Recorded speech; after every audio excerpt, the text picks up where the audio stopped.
99% din toți banii din lume și tot aurul din lume 500 de trilioane.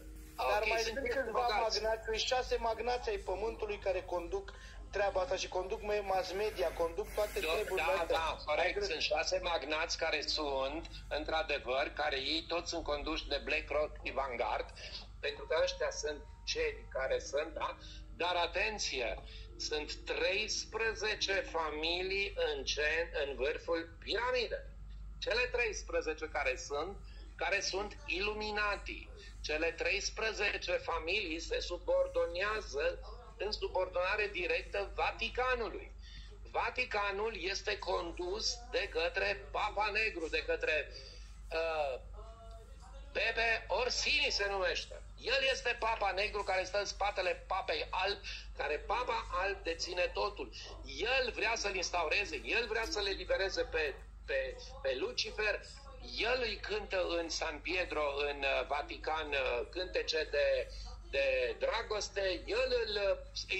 El spune că Lucifer este Dumnezeu, el spune că Iisus Hristos este copilul lui Lucifer, el ne duce către partea asta luciferiană, da?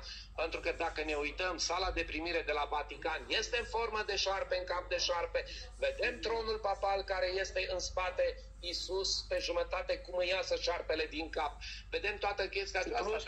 Și plus tot iadul prezentat.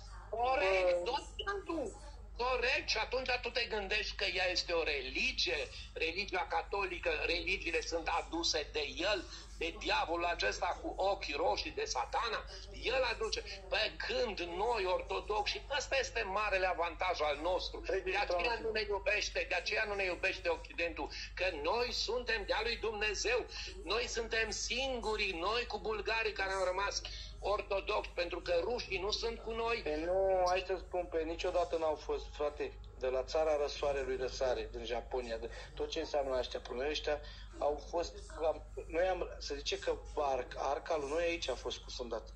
Aici, cea mai veche entitate pe pământ în România.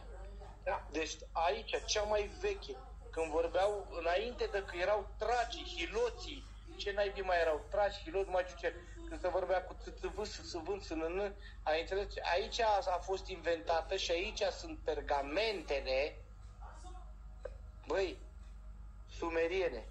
Da, mă, pentru că avem la Tărtăria, tăblițele de la Tărtăria, avem prima scriere cunoscută vreodată, sunt pălăcuțele de la Tărtăria care vin de acolo, cu mult înainte să fie de către cele sumeriene descoperite.